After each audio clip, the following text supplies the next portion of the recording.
एक बार की बात है, किसी जंगल में एक कौवा रहता था। वो बहुत ही खुश था क्योंकि उसकी ज्यादा इच्छाएं नहीं थीं। वो अपनी जिंदगी से संतुष्ट था। लेकिन फिर एक दिन उसने जंगल में किसी हंस को देख लिया और उसे देखते ही सोचने लगा, ये प्राणी कितना सुंदर है। ऐसा प्राणी तो मैंने पहले कभी नहीं देखा। इतना साफ और सफेद। ये तो इस जंगल में औरों से बहुत सफेद और सुंदर है, इसलिए ये तो बहुत खुश रहता होगा। कौवा हंस के पास गया और पूछा, भाई तुम इतने सुंदर हो, इसलिए तुम बहुत खुश होगे ना?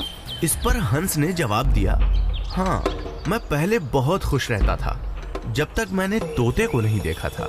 उसे देखने के बाद से लगता है कि तोता धरती का सबसे सुंदर प्राणी है। हम दोनों के शरीर का तो एक ही रंग है, लेकिन तोते के शरीर पर दो दो रंग हैं। उसके गले में लाल रंग का घेरा और वो सुर्ख हरे रंग का था। सच में वो बेहद खूबसूरत था।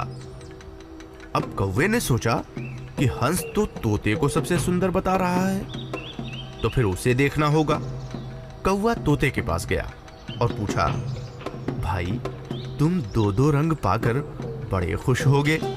इस पर तोते ने कहा, हाँ, मैं तब तक खुश था जब तक मैंने मोर को नहीं देखा था। मेरे पास तो दो ही रंग हैं, लेकिन मोर के शरीर पर तो कई तरह के रंग हैं। अब कौवे ने सोचा, सबसे ज्यादा खुश कौन है ये तो मैं पता करके ही रहूंगा, इसलिए अब मोर से मिलना ही पड़ेगा। कौवे ने मोर को जंगल में ढूंढा, लेकिन उसे पूरे जंगल में एक भी मोर नहीं मिला। और मोर को ढूंढते ढूंढते वो चिड़ियाघर में पहुंच गया तो देखा मोर को देखने बहुत से लोग आए हुए हैं और उसके आसपास अच्छी खासी भीड़ है। सब लोगों के जाने के बाद कौवे ने मोर से पूछा, भाई तुम दुनिया के सबसे सुंदर जीव हो और रंग बिरंगे हो। तुम्हारे साथ लोग फोटो खिंचवा रहे हैं, तुम्हें तो बहुत अच्छा लगता होगा और तुम तो दुनिया के सबसे खुश जीव होंगे।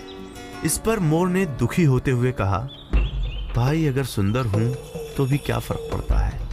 मुझे लोग इस चिड़ियाघर में कैद करके रखते हैं, लेकिन तुम्हें तो कोई चिड़ियाघर में कैद करके नहीं रखता और तुम जहां चाहो अपनी मर्जी से घूम फिर सकते हो। इसलिए दुनिया के सबसे संतुष्ट और खुश जीव तो तुम्हें होना चाहिए, क्योंकि तुम आजाद रहते हो। कौवा हैरान रह गया, क्योंकि उसके जीवन की अहमियत कोई दूसरा बता गया। दोस्तों, ऐसा ही हम लोग भी करते हैं। हम अपनी खुशियों और गुणों की तुलना दूसरों से करते हैं, ऐसे लोगों से जिनका रहन सहन का माहौल हमसे बिल्कुल अलग होता है। हमारी जिंदगी में बहुत सारी ऐसी चीजें होती हैं जो केवल हमारे पास हैं, लेकिन हम उसकी अहमियत समझकर खुश नहीं होते। लेकिन दूसरों की छोटी छोटी खुशियां भी हमें बड़ी लगती हैं, जबकि हम अपनी बड़ी खुशियों को नजरअंदाज कर देते हैं।